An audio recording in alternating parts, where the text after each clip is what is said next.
Hello, everybody. I am Dr. Alicia, and I'm here to welcome you to Mental Health Monday. Today, we are talking about a very important issue. The title of our discussion today is Attention Black Women.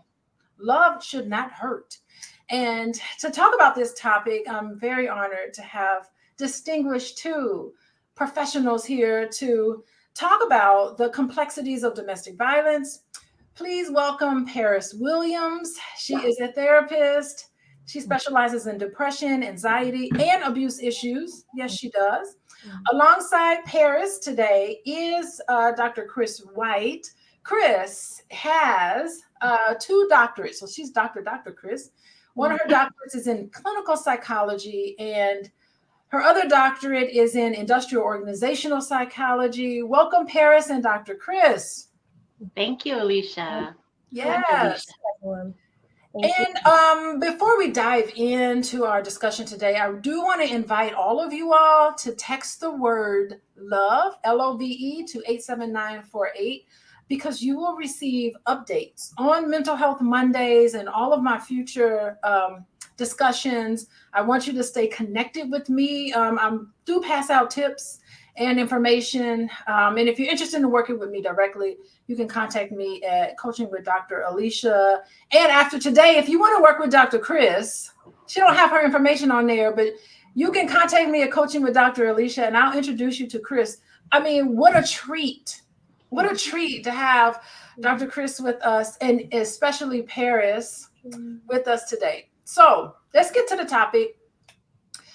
Did y'all hear about this topic? Oh my goodness. The urgency of today's topic just happened recently about this tragic story of Rebecca Cheptegei. I think that's how you say her name. She is a very talented Olympian marathon runner from Uganda. Her life was devastatedly cut short with an incident with her boyfriend in Kenya. It was just awful. It's the fourth of a very tragic incident of women being killed by their partner in Kenya. And this really underlines a very distressing pattern of gender-based violence in across the world, not even just here in the United States, across the world. So I want to start with you, Paris. Here we have an example of Olympian. She is striving and just doing so well in her career. But at the same time, she's also a woman who is coming from violence from an intimate partner, right? How does this happen from a psychological perspective? How is it that people can compartmentalize this process of being awesome at work and things that you're doing at work, and then separating that from when you come home from training, from work, and you're having this power and control, because domestic violence is about power and control. You're having these sort of issues in your personal life. How does this happen, Paris? Great question. So part of what you're already saying is exactly what it is. It's a way to allow people to have their own power and control in regards to their craft. So in this particular person, she's an athlete, she's a runner, she's really well known in her space. So a lot of this is another way to cope. This is the areas, one would think to say, okay, I know what I'm doing here. I'm in control. I know what's happening. Maybe it's a way to distract. It's a way to move away from what is happening out back there. Honestly, it's a temporary benefit to kind of dealing with stuff that's really hard to deal with. Unfortunately, that I want to emphasize temporary, because it's only strictly in that moment where it really happens. Obviously, we could probably get to later on why that's only just good temporarily. But yeah, I think there's a lot of ideas that saying, okay, well, that happened there, but I know how to deal with myself here, and this is where I need to stay focused in. Oh, that makes sense. So what you're saying is that if your home life is not quite how you want it to be, a way of dealing with that is to bury yourself into your work.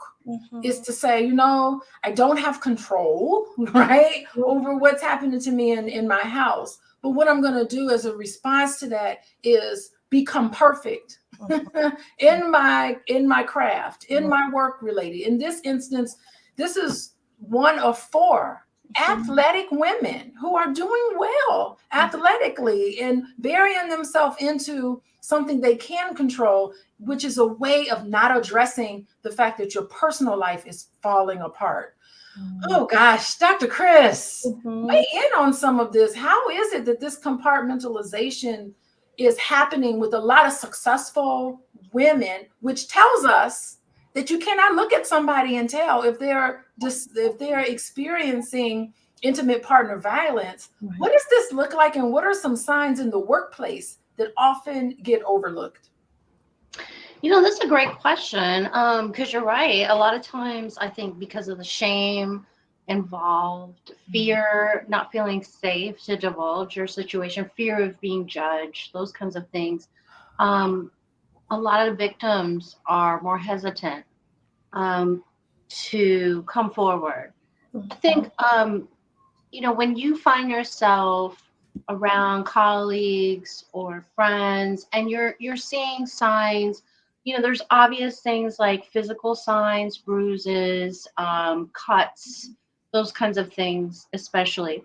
But look at some of the other contextual items, like, is this person isolating from you? So do you find that at one point before this relationship or at other times, you know, you were able to spend time, but now all of a sudden that person can't spend time with you because they have to get home? Do you see any signs of intimidation? You know, so when you're talking to your colleagues, you know, or acquaintances, or even your good friends, especially, you know, when you're listening and you're hearing signs or evidencing communication that is like reflects power and control, intimidation by the significant other or the spouse, those are definitely red flags. So those are especially, I mean, because a lot of times what you'll see too is the physical isn't always the best way to detect these things. You know, there's ways to get around it, makeup, long sleeves, etc. So it's always good to look for some of those contextual symptoms, behaviors that tend to go along with someone who's experiencing DV, domestic violence. Yeah, I mean, what you're saying is that sometimes it's really subtle, and you have to follow almost like your intuition. I'm like thinking about, like, you can tell when somebody's going through high stress, and you can also tell when someone's trying to cover it up. You know, they're trying to, and you know, just paying attention to what that might look like on the workforce. And I think what happens with a lot of employers is that they say or people who work in these types of jobs just think it's none of my business. You know, I'm That's really right. just interested in work related stuff. I can hear you on the phone, maybe stressing out over something on the phone, but I'm That's going right. to turn a blind eye to that because that's just your problem that I want to stay out of it. So there's this culture that you're on your own and I'm staying out of it, even though we work together. It's none of my business.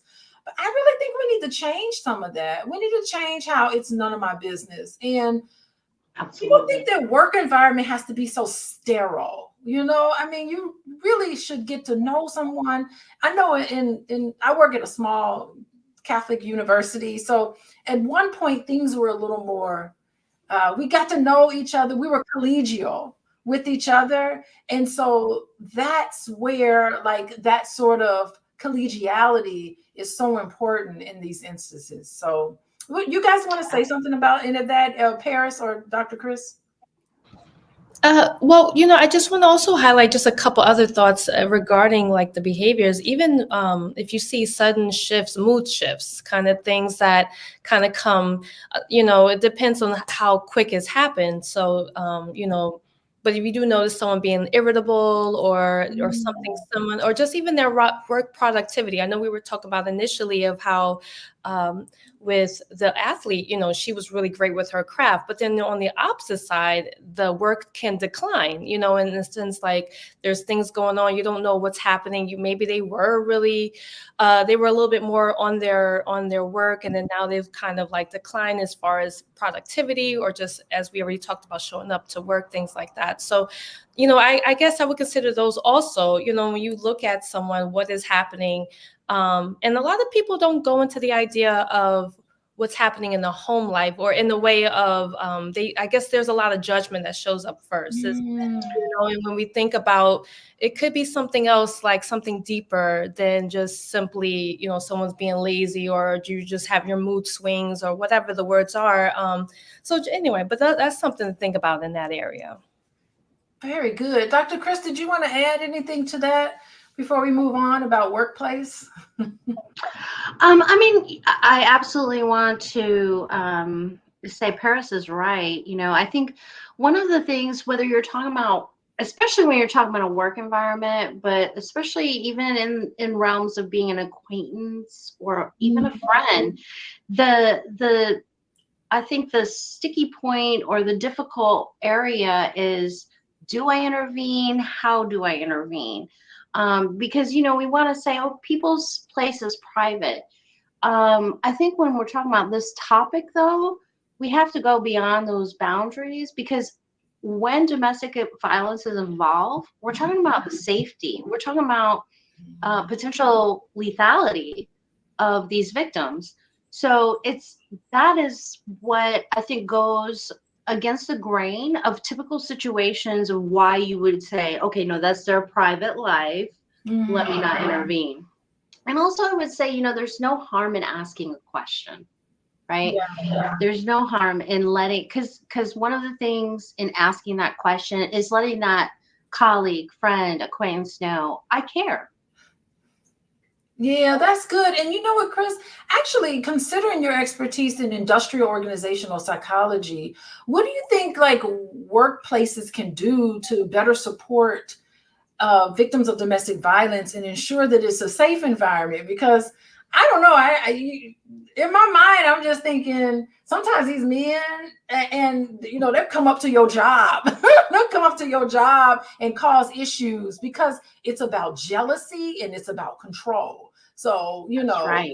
they are jealous of you. And it's almost like the more successful you are in your career, the more attention that you get, the more, I mean, think about these are Olympian athletes, That's you know, right. and or not even just Olympian athletes. I know doctors and lawyers and, you know, just high profile individuals who are suffering from this, partly because their spouse is jealous. Anything you want to say about that? Exactly. Well, first of all, you know, funny thing is that when I looked at the data, there's only about a little over 60% of, I mean, I'm sorry, there's only a little over 40% of companies who actually have domestic violence policies in place. And even fewer that have any kind of training, any kind of awareness building, any kind of resources for their employees. And here's the reason why they should care. I can't find that quote, that statistic I had earlier, but basically, you know, when domestic violence happens, I think leaders of companies would like to say, okay, that's at home, this is at work, that's none of our business. But the fact of the matter is a lot of times, in almost all cases, when you have the level of domestic violence that becomes unsafe, especially like, or what I'm saying is beyond a one-time incident, even people are losing, you know, these victims can't go to work. Why? Because they have a black eye, because their arm is broke, because they can't walk because their leg is broke. So that translates into missed days at work. And a lot of companies or leadership would like to say, well, you know, that's on them. But here's the deal. I found the statistic. So they say the Department of Labor did a study, and they said that victims of domestic violence lose nearly $8 million days of paid work per year in the US.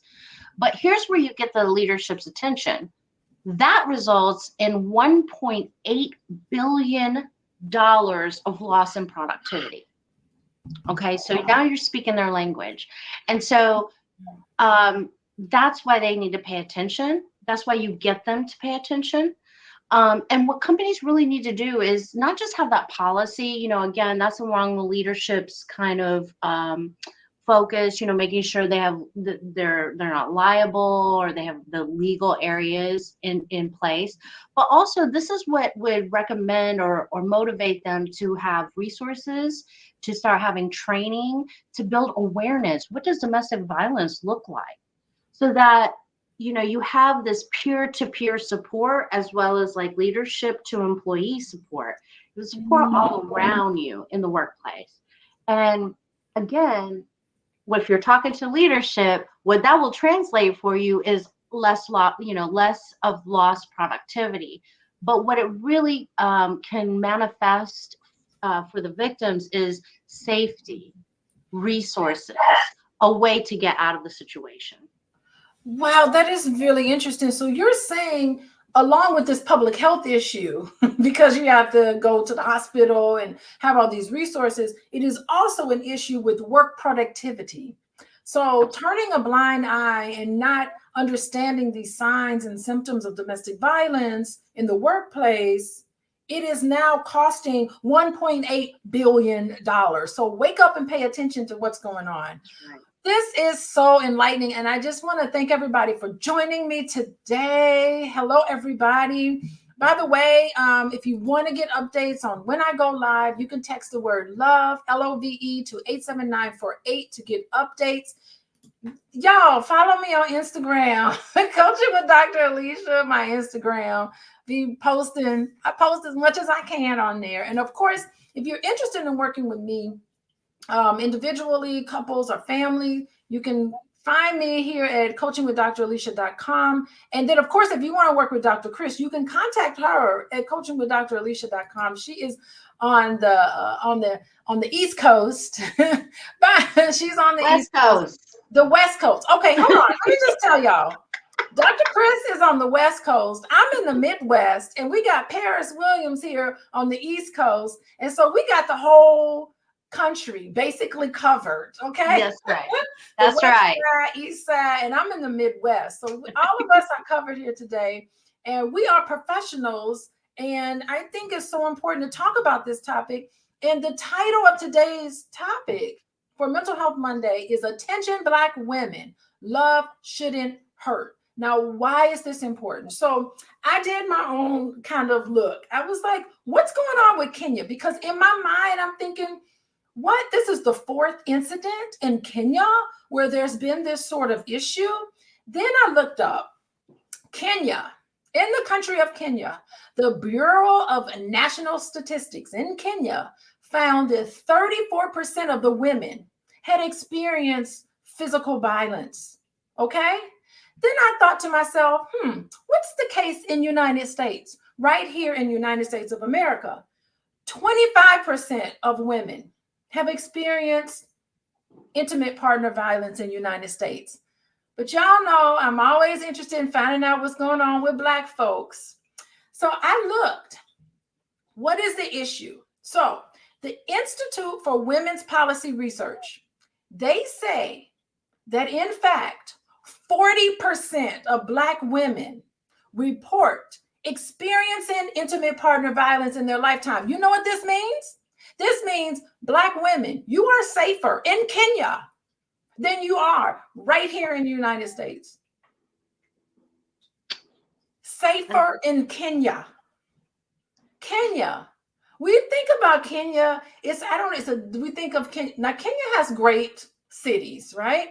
But when we think about the continent of Africa, it's always associated with this sort of view of women, right? In this certain way. So sometimes we can hear from messages like this with Miss Rebecca, may she rest in peace, right? But Black women are reporting.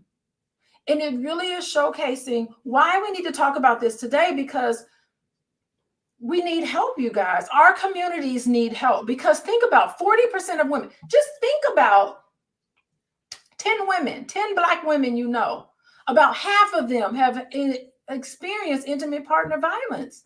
And think about the children that are growing up in this environment. This is pervasive, and we need to address this and deal with this issue.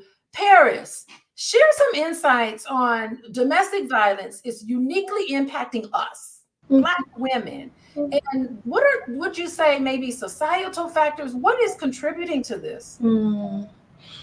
So yeah, one thing that comes to mind is the idea of, when we think of,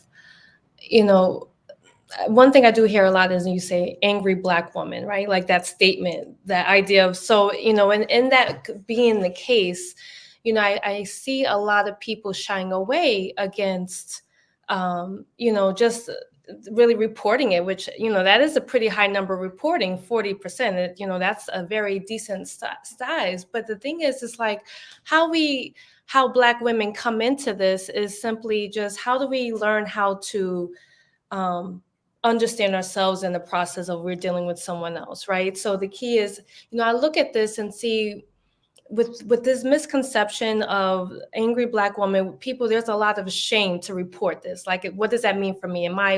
Because now, let's say my partner has abused me, now is there something wrong with me? Am I not keeping up with the societal norms of I'm supposed to be this tough person, this person that's supposed to show up as you can't mess with me type, or I'm going to do something, kind of thing. Just a lot of aggressive aspects to it. And, and I think there is a lot of shame that goes with that. And so those are the things that come to mind for me when I think about, what is talked about. Yeah, I mean, that's interesting. It's like we're internalizing this angry Black woman stereotype. And because of that, we're not going to report it. Because in a way, it's almost like I deserve it. Right.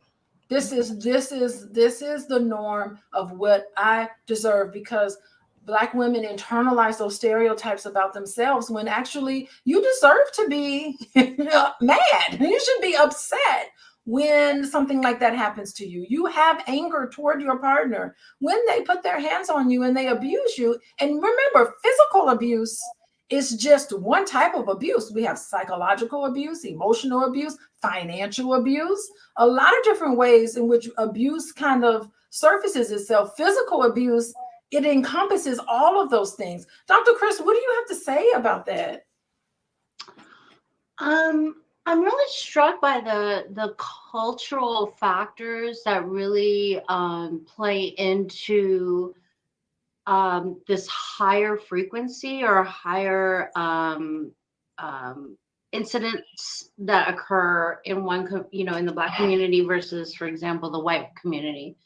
When I was looking into the story of Rebecca, how do you say her last name, Alicia? Cheptegei? Yeah, okay. Yeah. One of the things that really struck me was the cultural variable of what are the traditional stereotypes or gender roles for that culture, and what seems to be happening in Kenya more so than the United States. Not to say that it's not happening in the United States.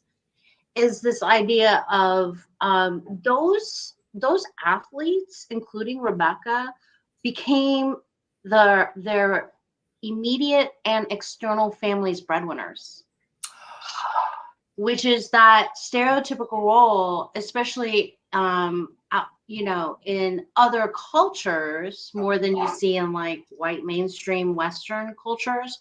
That is really against the grain.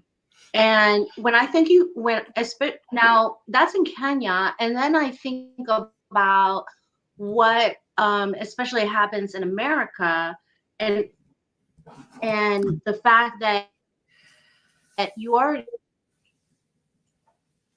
have Black men being empowered due to oppression and racism in the United States. We're talking about Kenya or the US. I think the cultural variable that comes in is, what are those expectations of following those gender roles? You And know, how does that intersect when it's turned over on its head, right? And the woman becomes that person. yes. I think Yes. it's a huge thing for us to look at. Chris, you are nailing it right on the head. It is because we have to look at United States of America and their system of oppression, right?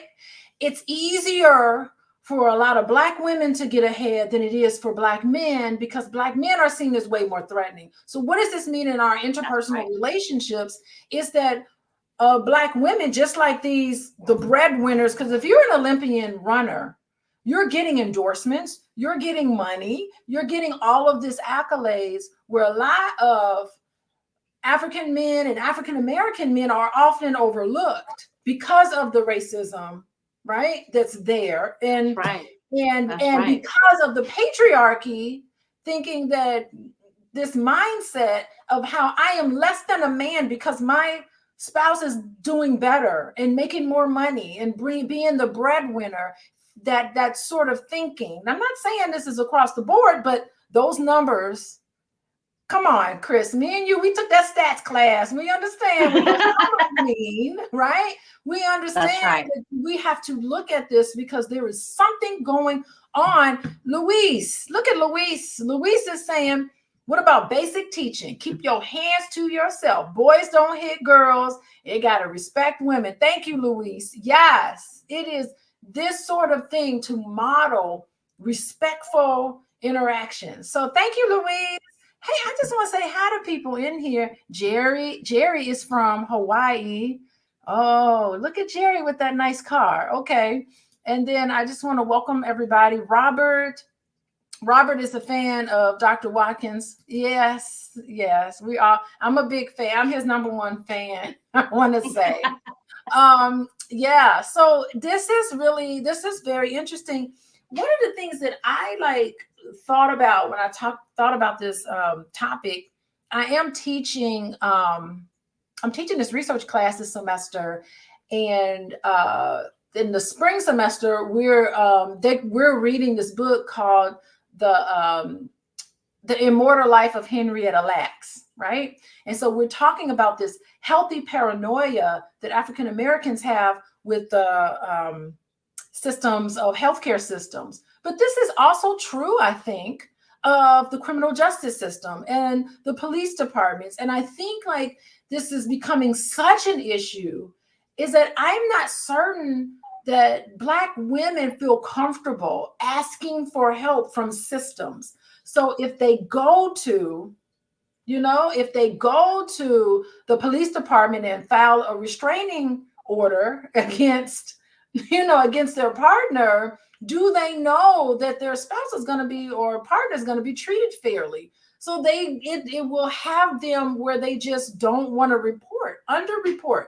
Do I go to and talk to this therapist who's typically non-Black? They're usually some white woman in the suburbs. Are they going to really understand my unique issues and what's happening here? It gets so complicated because when you come against all of the systems in place that's supposed to be there to support you, there's a mistrust.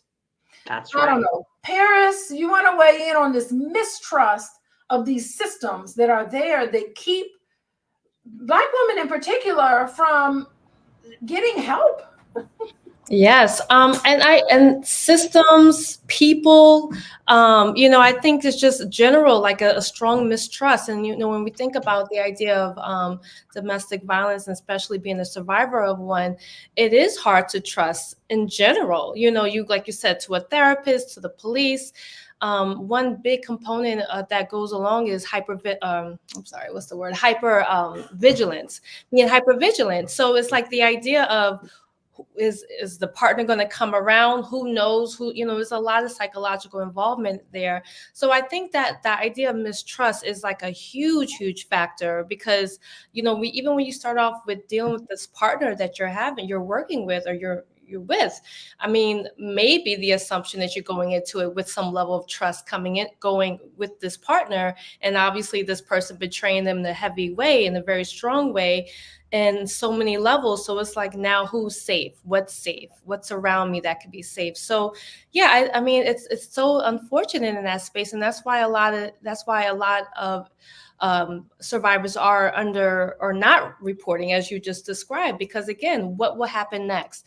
I think Chris or Dr. Chris was mentioning this before, where, if I do report this, then what? Will I be a target again? Will something worse happen to me now, or will their friends reach out to me? Will there, just so many aspects of the world and what to do with it. Like, I don't know who to trust. Even when we think of a friend, a friend will come to you like, oh, just leave this person or go to the police, just, right? And not really acknowledging that there's so much more involved emotionally, physically. There's so much harder than just simply doing. So, then that's why the person doesn't speak about it, because now it's like, okay, well, they don't really understand me. This friend doesn't really understand where I'm at, and things like that. So just to, that's a strong component. I'm glad you brought that up, Dr. Alicia.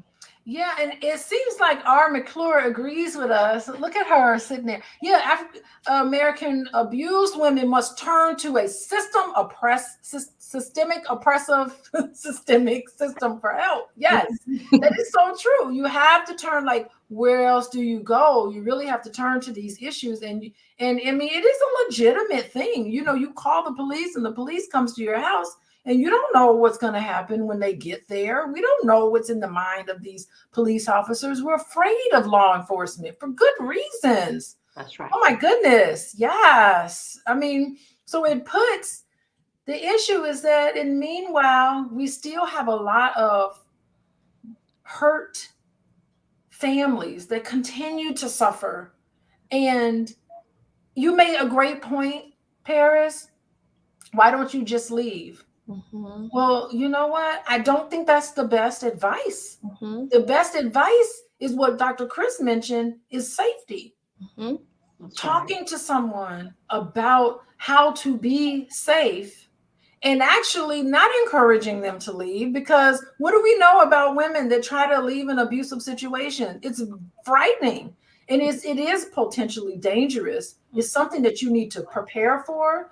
You need to get everything, your ducks in a row, in order to be in a situation where you feel safe.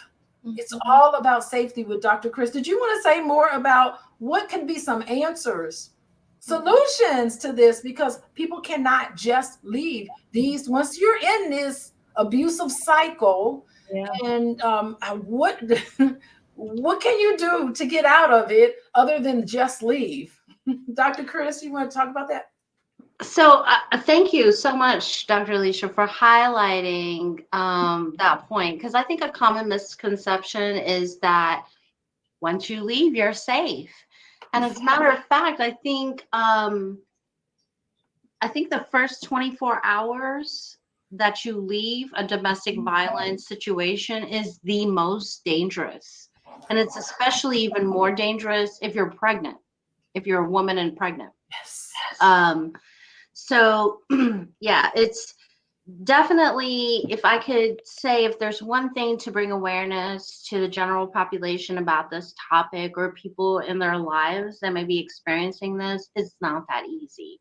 And so a safety plan is absolutely essential, right? So what we mean by safety plan is helping, if you're a bystander, witness, or otherwise have a friend that is going through this, you want to help them determine, basically set up the scenario where when they need to leave, they can leave. So working with them to figure out where they're going to go, where is that safe place they're going to go to. Having things like a burner phone or a separate phone from their cell phone, because contact from that perpetrator, that domestic violence perpetrator, is of the essence. Let's see. You also want to recommend maybe having a code word where your family and friends know that that code word means you're in danger, right? Because here's the thing, when you're in the middle of the situation, maybe, maybe the time that they need to get out is the next time that abuse hits, that violence is occurring. They can't get on the phone, during that time.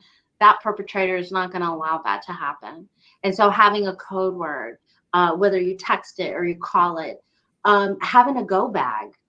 I don't know, having a go bag, having those absolutely important documents that you need for yourself, or if you have children, for your children, any other items that you absolutely need. You want to have like clothes ready to go. So you want to have, options where to go. You want to have code words for your people. You want to have a go bag. So if it happens and you need to go, because especially when it comes to domestic violence, there comes a point where you don't know if that next incident is going to be lethal. Yeah. Right. Or fatal. And so you want to be ready for that incident too. Even if it has not, even if your friend or acquaintance or coworker who's going through it doesn't feel like it's gone there, it's okay. You can still plan for it. There's no harm in planning for it. So that's absolutely important. And then I would think one other thing might be too is, again, to prepare for incidences where you want to leave, where that person, the perpetrator that's doing the violence, is violent towards you, is present, having excuses ready to go about why you need to go. Yeah. My boss is calling me. And it has, that is particularly, I think, pivot, or is particularly important too, from the perspective of, don't have that conversation thinking like it's a typical situation that a person can just leave their environment.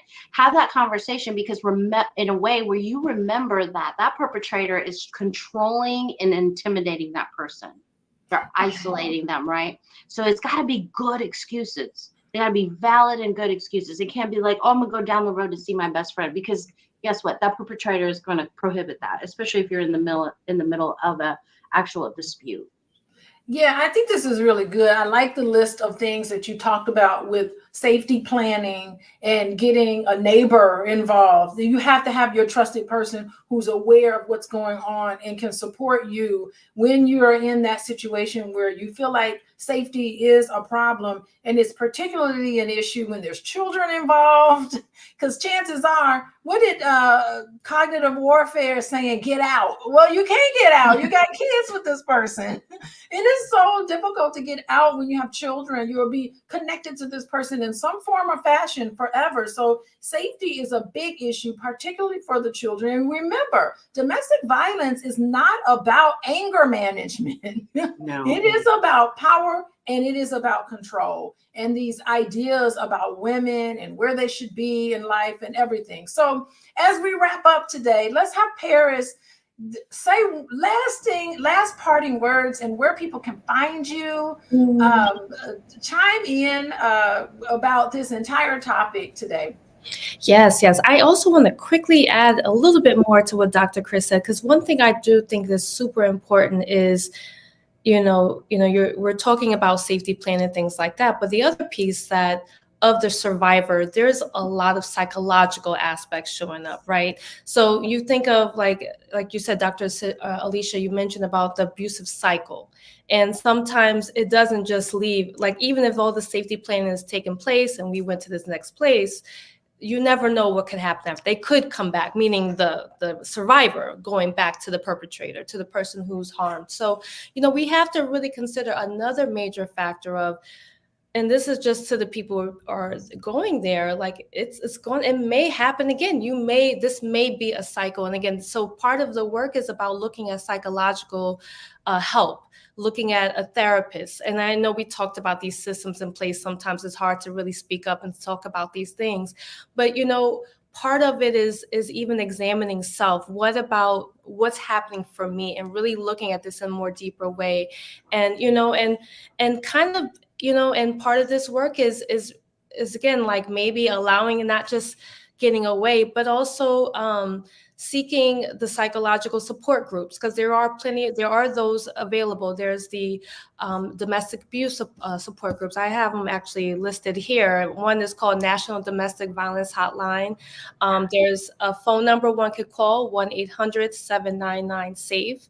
There's also a website, which is www.ndvh, National Domestic Violence Hotline, which is all the acronym for those letters. So just something to think about, and then of course therapy, right? It just, as me being a therapist and Dr. Cris being a therapist, Dr. Alicia being a therapist, part of the work is really, how do we tackle these cycles? How do we tackle these domestic violence cycles, so it's not just simply just like the physical planning, but how do we emotionally plan for what's happening for us? And I think that's really important. So yes, so to reach me, to kind of segue into that, my business is Paris L. Williams, LMHC. You can email me at pariswilliamslmhc@gmail.com.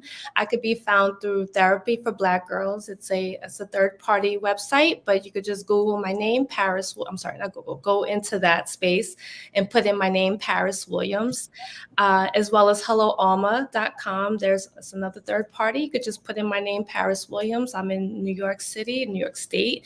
I do service clients from New York. So, and I mean, it's been a pleasure being here and meeting everyone here and talking about this.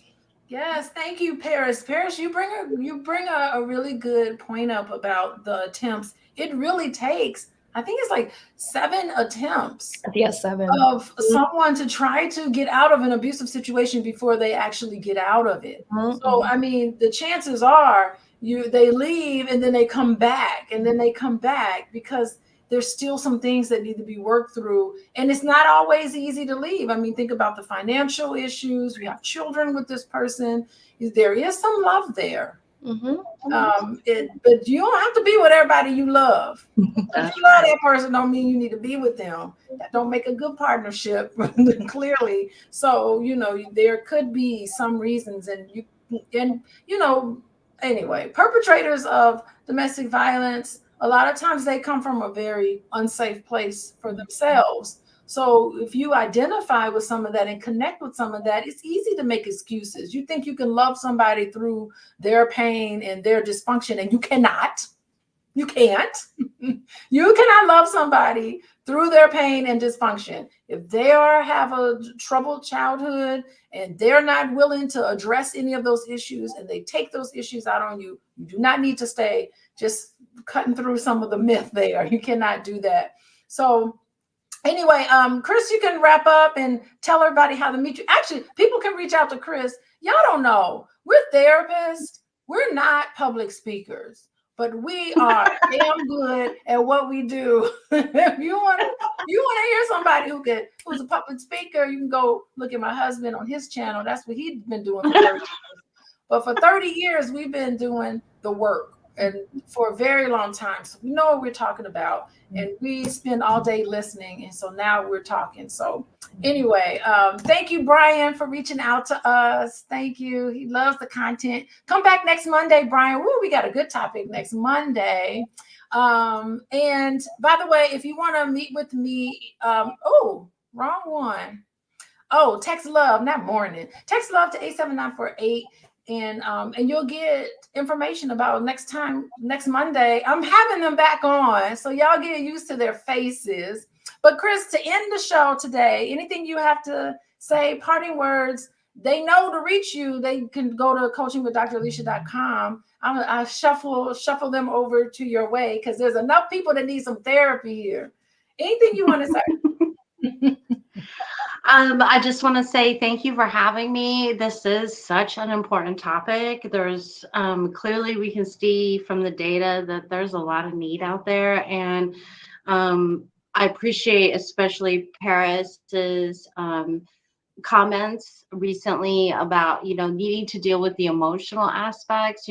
I think I was especially focusing on, what if you're a friend or an acquaintance or witness? And it's so important to really find a way to support these victims.